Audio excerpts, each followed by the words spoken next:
बिस्मिल्लाहिर्रहमानिर्रहीम। अस्सलामु अलैकुम व्यूअर्स, मैं आपकी मेज़बान शाज़िया कमर कुकिंग विद शाज़िया में आप सबको खुश आमदीद कहती हूँ। आज हम अचार गोश्त की रेसिपी बनाने वाले हैं। अचार गोश्त की रेसिपी हर किसी को पसंद होती है। आज हम इस रेसिपी को बहुत ही सिंपल तरीके से बनाएंगे।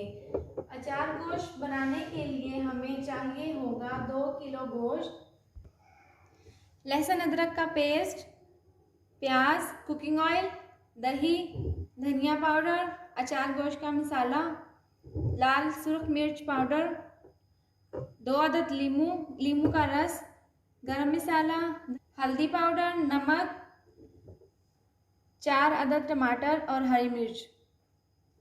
सबसे पहले हम कढ़ाई में ऑयल डालेंगे, तकरीबन 250 ग्राम। इसके साथ ही हम इसमें प्याज शामिल करेंगे। ये प्याज तकरीबन 3 पाव है। हम इसको हल्के ब्राउन होने तक पकाएंगे। प्याज ब्राउन हो चुके हैं। अब हम इसमें गोश्त शामिल करेंगे। गोश्त शामिल करने के बाद हम इसमें थोड़ा सा नमक डालेंगे और इसको 5 मिनट तक भूनेंगे। अब चिकन को भूनते हुए 5 मिनट हो चुके हैं। अब हम इसमें लहसुन अदरक का पेस्ट शामिल करेंगे, जो कि 3 से 4 चम्मच के करीब है।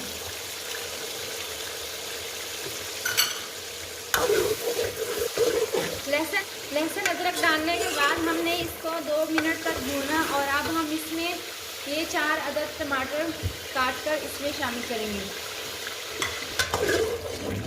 अब आप देख सकते हैं कि टमाटर हमारे बिल्कुल नरम हो चुके हैं। अब हम इसमें बाकी तमाम मसाला जात शामिल करेंगे। तो सबसे पहले हमने 2 चम्मच धनिया पाउडर के डाले हैं, 1 चम्मच सुरख मिर्च, 1 चम्मच हल्दी पाउडर और 2 चम्मच अचार गोश्त का मसाला। अब मैं इन मसालों को मिक्स करूंगी। अब ये मसाले मिक्स हो चुके हैं। अब मैं इसमें दही को शामिल करूंगी।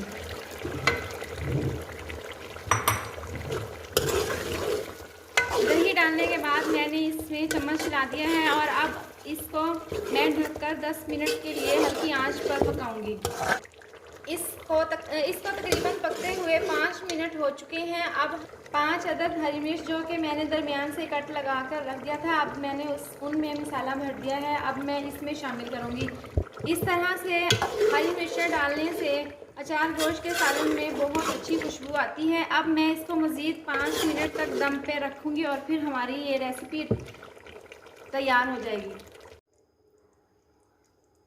इसको पकते हुए तकरीबन 10 मिनट हो चुके हैं। मैंने इसको हल्की आंच पर 10 मिनट के लिए पकाया था। अब ये अचार गोश्त का सालन हमारा बिल्कुल तैयार है और देखिए कितना ज़बरदस्त लग रहा है। और आखिर में हम इसमें 1 चम्मच गरम मसाला शामिल करेंगे और अब इसको हम डिश आउट करेंगे।